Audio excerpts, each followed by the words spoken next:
Now joining me in studio, host of the upcoming 22nd Annual Binghamton Regional Train Show, Jeff Olin.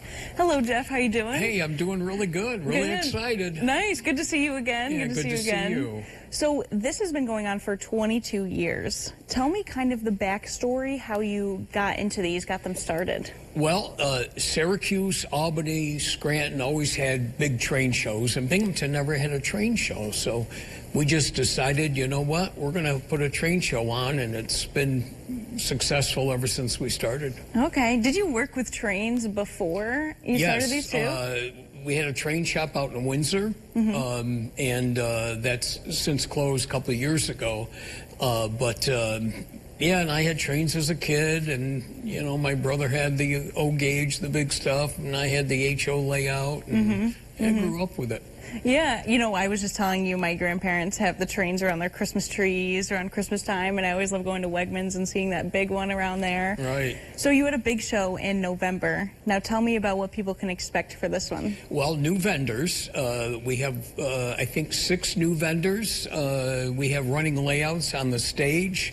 We're very excited on this show that we've got some sponsors. Okay. It took a while to get sponsors, but West Windsor Farms and the Schoolhouse Creamery, both at Exit 77 in West Windsor, are on board. Okay, good things take time, so. Yeah, yeah, and it's a fun show. If you like real trains, if you like toy trains, we have something for everyone. Okay, and you said, yeah, you have the setups that will be there that people can kind of witness and see. So tell me about those. What people can really there'll see be with those. probably 7 or 8 of them, and they're going to be the Z gauge, which is little tiny trains. And the gentleman that's bringing these has these incredible layouts he built from scratch, and they're a huge hit. People just surround that stage and watch the trains. There's so much that goes into it because of my grandparents. Like I was saying, I could play with the downstairs one, but not the upstairs one. Yeah. It was really, there's a lot that went into it. Yeah. So you also said that some of the vendors are from kind of all over the Northeast. So tell me where they're coming from. Well, this is a big deal. One of our biggest vendors, and probably the most well-known, is a gentleman out of Connecticut.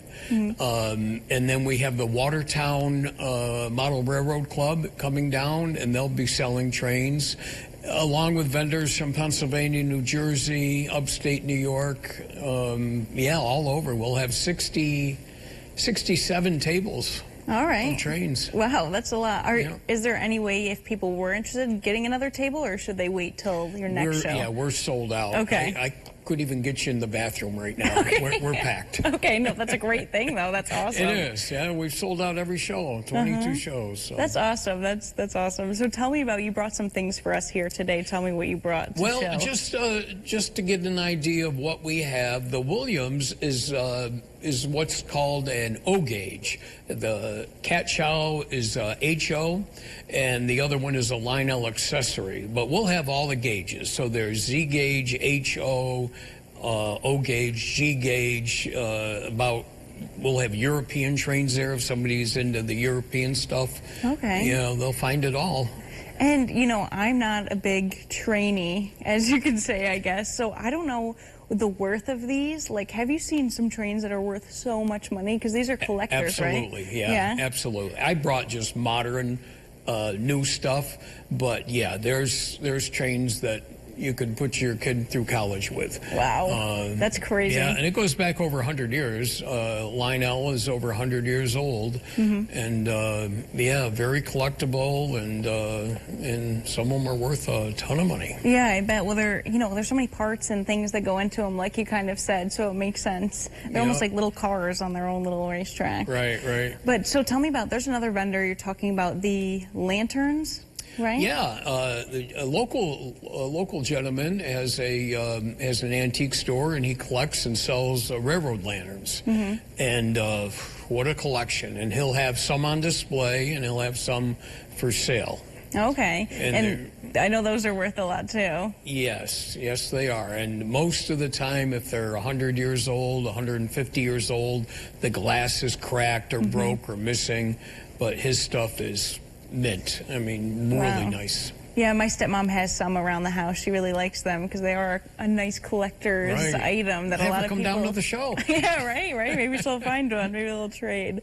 But, oh, what else was I going to ask? Oh, so people going to these train shows, like I said, I'm not like a trainee, but why would you really recommend someone go out to the show if they might not know anything about trains? Well, probably from 2 years old to 90 years old, everybody loves trains. And you can see adult men coming into the show and turning into little boys. Okay. I mean, their eyes will get real big and they'll go, look at this, you know, and they'll walk around.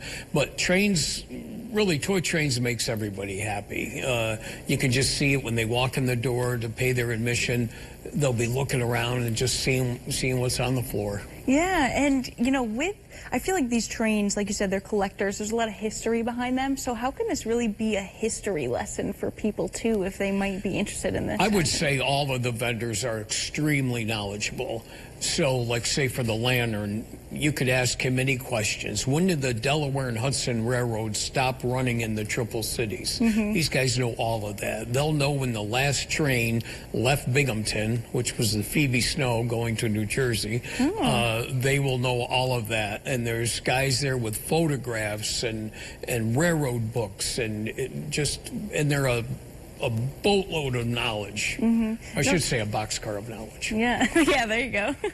Well, no, they are really interesting because they go so far, and sometimes you can't see them, sometimes you can, and they have so much stuff on them, you know? Right. So when is the show? Where is it? Tell me all those. It's this Saturday. Okay. We open at 10. The show's from 10 to 3 this Saturday. $5 admission. Kids under 12 are free, accompanied by an adult, and it's at the American Legion on Robinson Street in Binghamton. Same place it's been for 22 shows. All right, perfect. Well, $5, you can't beat that. Can't go wrong. Yeah, and they have food. The auxiliary will have food all day long, and yeah, it's great. All right, perfect. Well, Jeff, thank you so much for joining me today. It was great to see you again. Good to see you, and thank you for having me. Yes, of course, of course. For those of you who might have missed those details, the 22nd Annual Binghamton Regional Train Show will be this Saturday from 10 a.m. to 3 p.m. This will take place at the American Legion on Robinson Street in Binghamton. There will be over 60 vendors from around the region.